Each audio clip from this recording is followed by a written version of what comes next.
Boa noite. Essa é a nossa quarta mensagem nessa série temática sobre contentamento, sobre o contentamento cristão.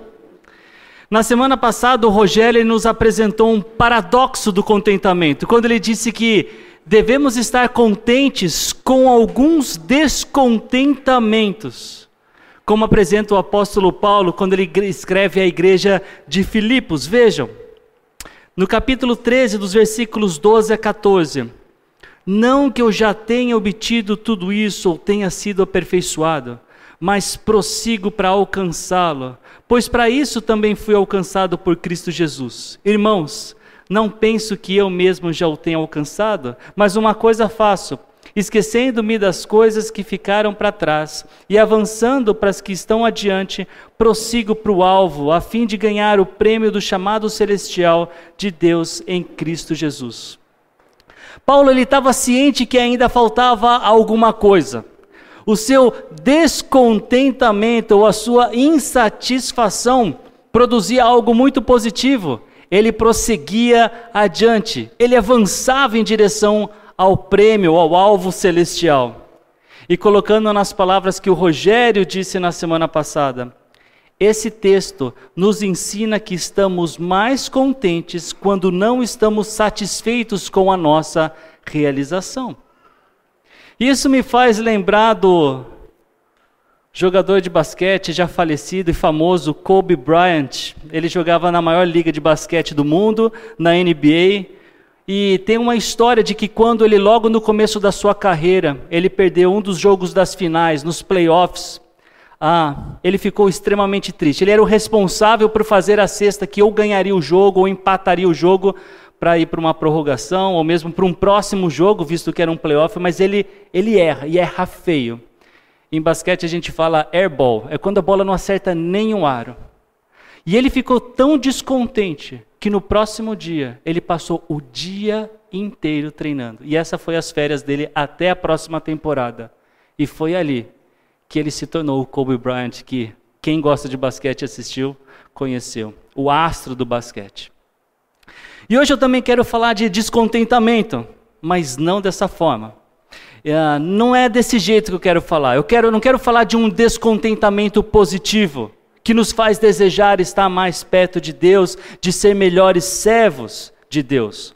Hoje eu quero falar dos males e as desculpas de um coração descontente. Mas para isso é bom que nós oremos. Senhor, muito obrigado pela oportunidade de estarmos juntos, de termos a possibilidade de ter uma palavra, a Bíblia em nossas mãos, de poder aprender dela, Senhor, juntos enquanto igreja. Nos ajude, Senhor, a avaliar o nosso coração e à luz da Tua palavra, ter as mudanças que precisamos. Que o Senhor faça essas mudanças, Pai, por favor. É o que eu oro e agradeço em nome de Jesus. Amém. Quando eu era criança, era comum os adultos perguntarem: o que você vai ser quando crescer? Além da tradicional resposta, eu vou ser gente grande, né? Quem nunca respondeu assim? Eu respondi que eu queria ser um cientista. E para mim um cientista era aquela pessoa pesquisadora, que fazia experimentos em laboratórios de química, usava um jaleco e tinha muito conhecimento de biologia. Até por isso, um dos meus programas favoritos na adolescência, nem sei se ainda era adolescência, talvez ainda antes, era o Mundo de Beakman. Quem se lembra do Mundo de Beakman? Eu acho que ele passava na TV Cultura. E nesse programa, o Beakman, o personagem principal, ele fazia diversos experimentos respondendo a cartinha de, naquela época eu não sabia disso, né, mas supostos telespectadores. E num dos seus programas ele respondeu: por que a agulha da bússola sempre aponta para o norte? E a resposta tem a ver com o campo magnético da Terra e com ímãs. Então, nesse dia, ele explicou um pouco sobre ímãs e mostrou como os ímãs têm um polo positivo e um polo negativo. Se você aproxima dois polos diferentes, tem atração. Se você tenta aproximar dois polos iguais, então você tem repulsão. E isso ilustra, num certo sentido, a vida cristã. Por exemplo, quando nos convertemos, nós fomos atraídos para Deus, mas nós fomos repelidos pelo diabo. Nós fomos atraídos para o céu, mas nós fomos repelidos do inferno. Nós fomos atraídos pela santidade, mas nós fomos repelidos pelo pecado. E isso não é diferente quando nós falamos de contentamento, porque Deus quer que sejamos atraídos pelo contentamento e repelidos pelo descontentamento. Ele quer que sejamos contentes, mas Ele não quer que nós sejamos reclamões, murmuradores. E essa é a dinâmica da vida cristã para os bons hábitos. Nós não somente deixamos de fazer o que é errado, mas nós começamos a fazer o que é certo. Por exemplo, olha o que Paulo fala à igreja de Éfeso, no capítulo 4, versículo 28. O que furtava, não furte mais. Mas ele não para aí. Antes, trabalhe, fazendo algo de útil com as mãos para que tenham que repartir com quem estiver em necessidade. Você rouba. Pare de roubar. Mas não é só isso. Ele diz, Paulo diz, trabalhe. Você mente? Então, não é simplesmente pare de mentir, mas é fale a verdade. Você é descontente? Então encha a sua vida com a prática do contentamento. O segredo bíblico do bom hábito é a substituição do que é errado pelo que é certo. Não é simplesmente parar de fazer o que era errado, porque isso é ineficiente e deixa espaço para o inimigo te influenciar. E quando eu digo bom hábito, eu não estou falando de, por exemplo, deixar de comer com a boca aberta, ou não abaixar a tampa do vaso sanitário. Eu estou falando de pecado. Olha o que ele diz. Furtava. O que furtava, não furte mais. O que pecava, não peque mais. O que está descontente, não se descontente mais. Antes, contente-se, alegre-se, anime-se. Nós temos a grave tendência de estarmos insatisfeitos ou descontentes com muita coisa. E ainda que esse seja o nosso natural, porque nós somos pecadores, o descontentamento ele não pode ser a marca na vida do cristão. Jesus nos libertou do pecado e agora temos uma força sobrenatural para lidar com o descontentamento, que não somente machuca a nossa alma, influencia o nosso próximo negativamente, como também ofende a Deus, como todo qualquer outro pecado. E infelizmente, geralmente não percebemos o quão ranzinza, o quão descontente, o quão murmurador nós conseguimos ser. Só para uma rápida e breve reflexão, pense na sua reação quando acaba o café. Talvez alguns de vocês gostem tanto de café que sem café você diz, não funciona direito. E não somente isso, você fica chato. Ou quando o seu time de futebol perde. A semana inteira esperando pelo próximo jogo com a esperança. Se fosse assim meu time, a Ponte Preta, coitado de mim. Pense na sua reação e no que você fala quando tem sal demais na comida. Pense no seu coração, como ele fica quando o fulano ou o cicrano, eles fazem uma festinha ou fazem um churrasco e não te convida para a festa. Como é que você fica quando o seu marido se esquece do aniversário de casamento? Ou quando a sua esposa te trata como se você fosse um filho dela? E nada disso, minha gente, é razão para você se animar. Oba, acabou o café. Oba, esqueceu o aniversário de casamento. Não é isso. Mas nada disso é razão para você se tornar um reclamão. Por quê? Porque a reclamação é o oposto do louvor e da adoração. O apóstolo Pedro, ele escreveu, Vocês, porém, são geração eleita, sacerdócio real, nação santa, povo exclusivo de Deus, para anunciar as grandezas daquele que os chamou das trevas para a sua maravilhosa luz. Não deve caber em nossos lábios reclamar das situações que o próprio Deus autorizou ou determinou que nós passássemos, sejam elas grandes ou pequenas. Hoje, nesse espaço, com ar-condicionado, e não sei para vocês aqui, está um calor, essa parede deve estar fervendo. Ainda a gente tem um pouquinho desse ar e com regozijo a gente está aqui juntos, louvando a Deus, aprendendo a palavra dele. Talvez amanhã você vai trabalhar e que tipo de anúncio você vai fazer nesses dias tão quentes que tem feito? Provavelmente sem ar-condicionado o tempo todo, não sei. Mas o que é que você vai anunciar? Tiago diz, da mesma boca procedem bênção e maldição. Meus irmãos, não pode ser assim.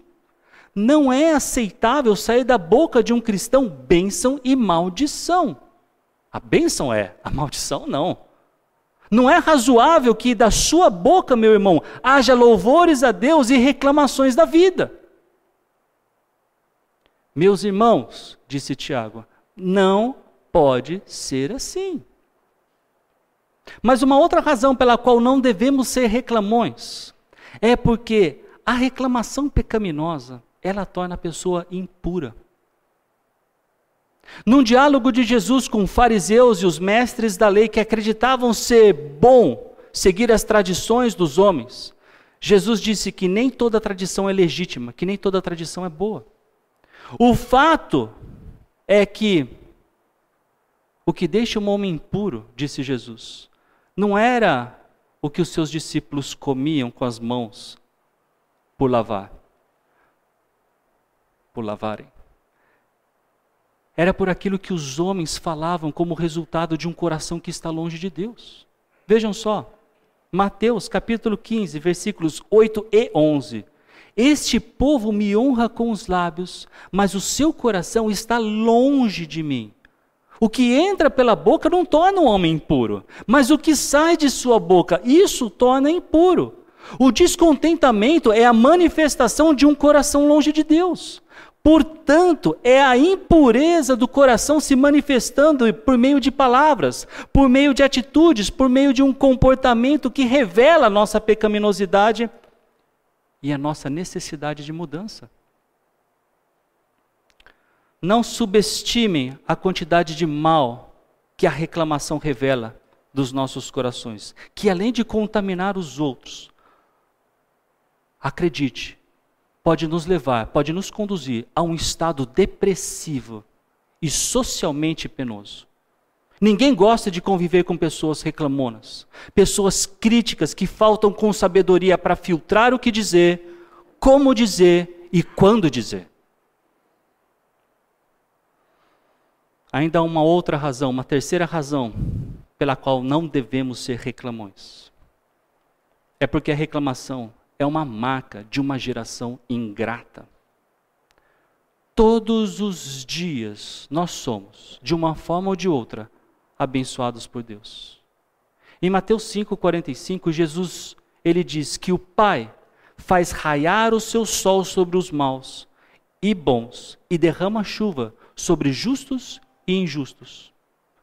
Todos os dias, por mais que o sofrimento esteja cercando as nossas vidas, nós temos alguma razão para agradecer a Deus e nos contentar. A semelhança de Jesus que se alegrava na proposta que tinha e por isso, disse o autor de Hebreus, suportou a cruz. Ou seja, mesmo no processo de crucificação do nosso Senhor, ele ainda tinha algo em mente pela qual se alegrar. O apóstolo Paulo, ele aponta a ingratidão como um dos maiores problemas do homem pecador. Vejam, em Romanos capítulo 1, porque tendo conhecido a Deus, não o glorificaram como Deus, nem lhe renderam graças. Mas os seus pensamentos tornaram-se fúteis, e os seus corações insensatos se obscureceram.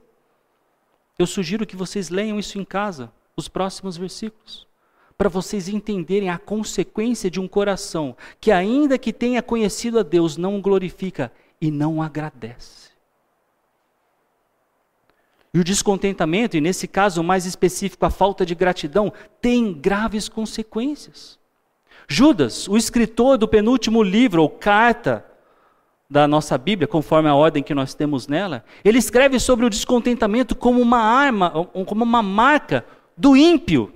Vejam, essas pessoas vivem se queixando e são descontentes com a sua sorte, seguem os seus próprios desejos impuros, são cheias de si e adulam os outros por interesse. Descontentamento não é a marca de um crente. É verdade que o clima está bastante estranho no Brasil e que a maioria das pessoas não gosta de tanto calor, não é? Eu acho que é. A pergunta é, isso é motivo para viver se queixando? E a resposta é, de forma alguma. Viver reclamando é rebeldia, porque é uma falta de compreensão e aceitação do controle de Deus sobre a sua história e, consequentemente, sobre a história desse mundo como um todo. Vocês sabem a razão pela qual o povo de Israel, que saiu do Egito e não entrou na terra prometida? Sabem? Olha como o salmista, inspirado por Deus, ele responde, veja, no Salmo 95. Durante 40 anos, fiquei irado contra aquela geração e disse, eles são um povo de coração ingrato, não reconheceram os meus caminhos, por isso jurei na minha ira, jamais entrarão no meu descanso. O povo estava descontente. O povo não reconhecia os caminhos de Deus. O povo não parava de reclamar. Antes de abrir o mar vermelho, o que o povo disse a Moisés? Em Êxodo 14:11 diz, foi por falta de túmulos no Egito que você nos trouxe para morrermos no deserto? O que você fez conosco, tirando-nos de lá? E vocês sabem o que eles disseram depois que atravessaram o mar vermelho? Começaram a reclamar. Moisés, está faltando água. Eles reclamavam antes, eles reclamavam durante, eles reclamavam depois.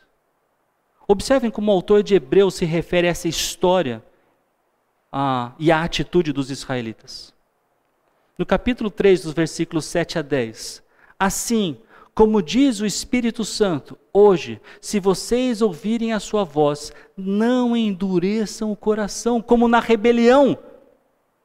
Rebelião. Durante o tempo de provação no deserto, onde os seus antepassados me tentaram, pondo-me à prova, apesar de durante 40 anos terem visto o que eu fiz.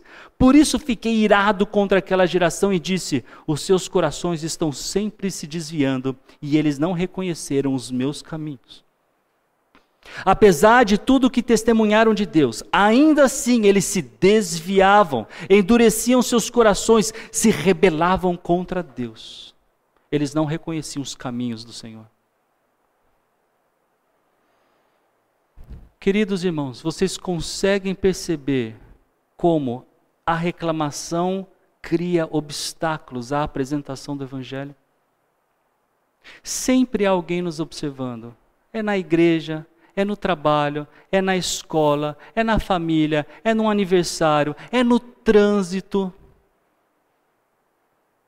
Quando reclamamos, nós influenciamos as pessoas a reagirem da mesma forma. Pais, não se enganem, seus filhos estão vendo as suas reclamações. Eles estão aprendendo com as coisas boas e as coisas ruins que você faz. Quando Paulo e Silas foram açoitados e presos injustamente, ao invés de reclamarem, e eles tinham razão para estarem descontentes pela forma como foram tratados, eles mostraram uma alegria que contagiou os prisioneiros e o carcereiro positivamente.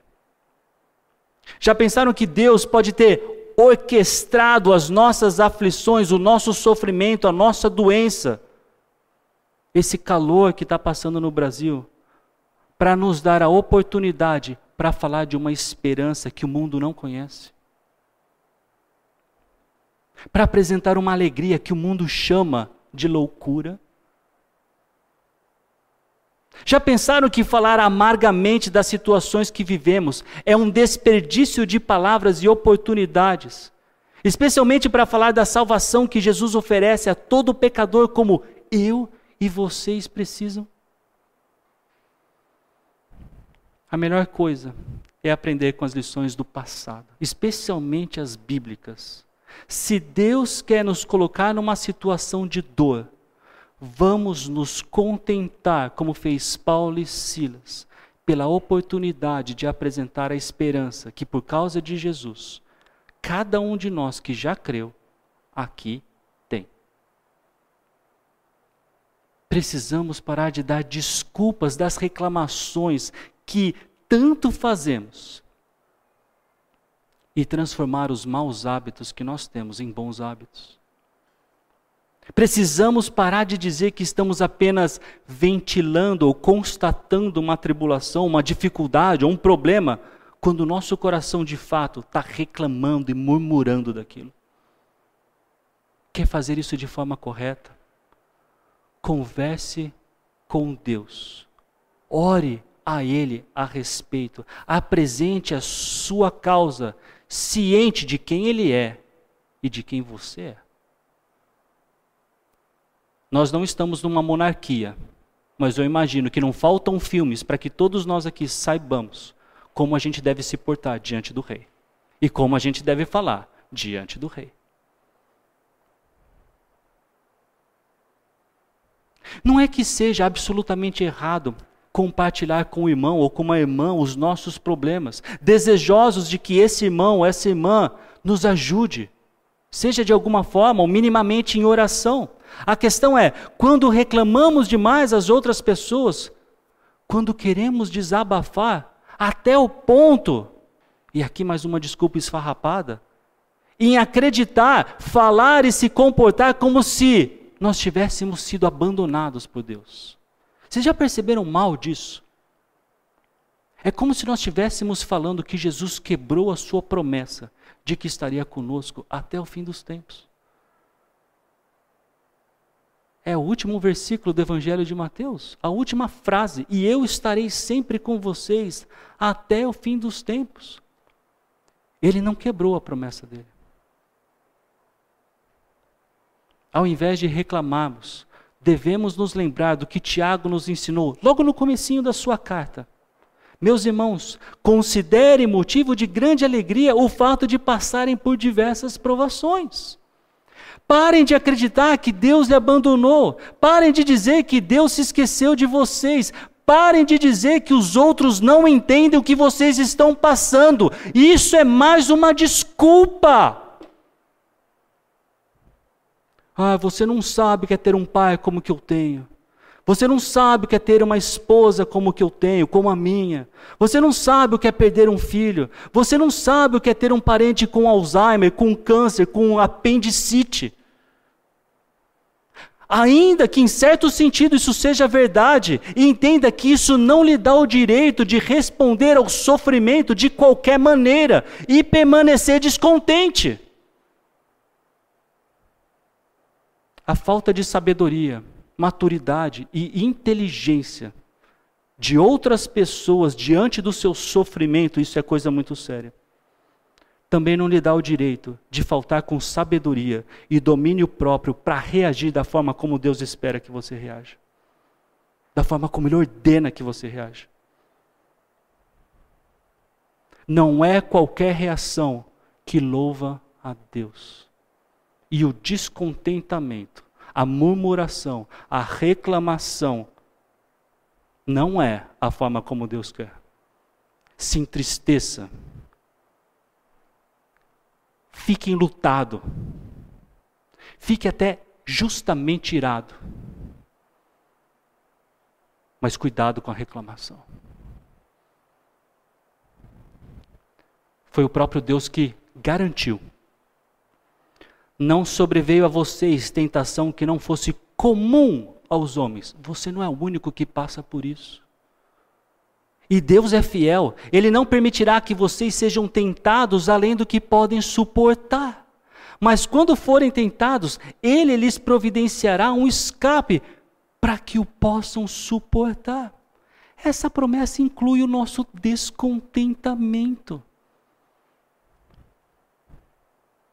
Irmãos, há diversas maneiras pelas quais podemos estar justificando as nossas reclamações. Podemos achar que não merecemos passar por uma situação ou outra, podemos dizer que ninguém seria capaz de reagir de forma diferente a uma situação ou outra, mas tudo isso são desculpas e não ajudam na substituição do pecaminoso hábito do descontentamento para o bom e divino hábito do contentamento. Eu ainda me lembro do último campeonato de basquete, daquele streetball, 3 contra 3, que nós fazemos enquanto igreja. Nós fizemos lá no CPA. E na final, já tinha sido identificado que um jogador, um atleta daquele time, ele era bastante briguento, era complicado.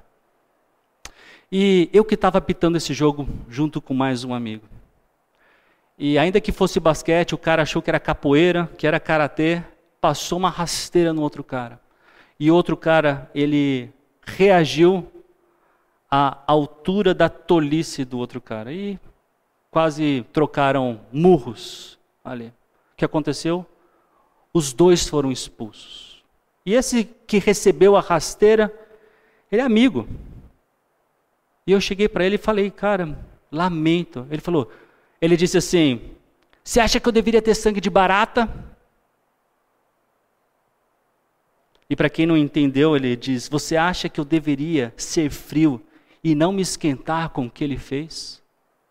E na hora, o que eu respondi foi, não era impossível.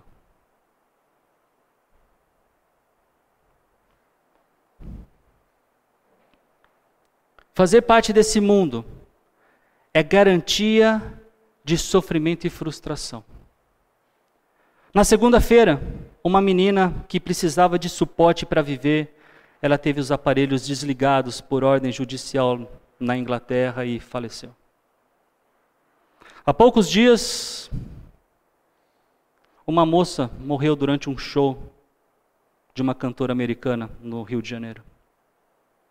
Ontem, 2 mulheres morreram em Gramado, no Rio Grande do Sul, por causa de desabamento. A guerra no Oriente Médio, ela continua. E ainda que você também não esteja mais escutando sobre a Rússia e a Ucrânia, a guerra ainda acontece. Diante de um quadro assim, como não ficar descontente? Vejam o que o autor de Hebreus escreveu e que nos serve para pensar. Conservem-se livres do amor ao dinheiro e contente-se com o que vocês têm. Porque Deus mesmo disse, nunca o deixarei, nunca o abandonarei. Ainda que o contexto esteja falando especificamente sobre dinheiro, Deus sabe o quão difícil é nos contentarmos. Nós sempre queremos mais. Mais. Quanto mais? Só mais R$1. Só mais R$1.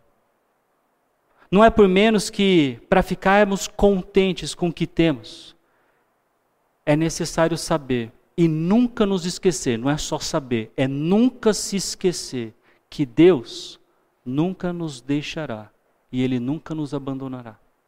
A base do contentamento cristão é exatamente essa. Estarmos firmados na promessa de Deus, que não mente, que não engana, que é fiel e verdadeiro e nos ama a ponto de solucionar o maior problema que nós temos. O pecado. Inclusive o pecado do descontentamento. Por sermos pecadores, nós não merecemos nada. Mesmo assim, Deus, na sua graça e misericórdia, decide nos dar muito mais do que precisamos. Ele promete nos agraciar. E nenhuma graça foi maior do que Jesus ter morrido em nosso lugar. Quando colocamos em perspectiva tudo que Deus fez por nós e nos prometeu, a pergunta muda de tom. Ao invés de como não ficarmos descontentes, ela fica como não ficarmos contentes? Essa é a mentalidade cristã do contentamento, que tem a vida passada em repulsão, usando novamente a analogia dos ímãs aqui, e tem a nova vida em Cristo em atração. Romanos 6,19, para terminar, nos ensina: assim como vocês ofereceram lá atrás os membros dos seus corpos em escravidão à impureza e à maldade que leva à maldade, ofereçam-nos agora em escravidão à justiça que leva à santidade. Um dia conhecemos o amor de Deus, um dia conhecemos o sacrifício do nosso Salvador. Um dia fomos habitados pelo próprio Deus, o Espírito Santo, para juntos servirmos contentes o nosso Salvador, o nosso Senhor, o nosso Deus. Ele merece o nosso sorriso, Ele merece a nossa alegria, Ele merece o nosso contentamento. Vamos orar. Senhor, nos perdoe pela natureza descontente, reclamona, ranzinza que nós temos. Que o Teu Espírito em nós, Pai, possa transformar o nosso coração para olhar de uma perspectiva que nos traz alegria, nos traz contentamento, mesmo diante de sofrimentos e aflições que nos entristecem, que nos deixam tristes, que nos deixam muitas vezes paralisados, Senhor, mas que mesmo diante disso, nós nunca nos esqueçamos que o Senhor está presente, e a Tua presença é o maior presente que nós temos, e por isso, ficamos contentes.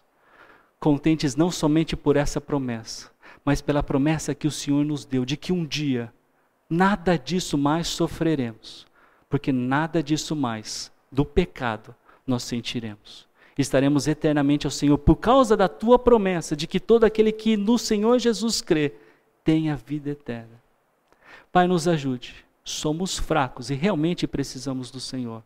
Que esse não seja uma luta individual, somente minha, um dos meus irmãos e das minhas irmãs aqui, mas que seja, Pai, apoiado pela igreja. Que mutuamente aqui, Pai, nos levantemos, nos apoiemos, nos incentivemos, Pai, a estarmos juntos na luta contra o descontentamento. Pai, aqueles que ainda não reconhecem, não aprenderam, não sabem do que Jesus fez, que o Senhor agracie e que eles, conhecendo o que Jesus fez, possam ter fé e, tendo fé, participar dessa família que o Senhor convocou, que o Senhor chamou. Eu oro assim, em nome de Jesus. Amém.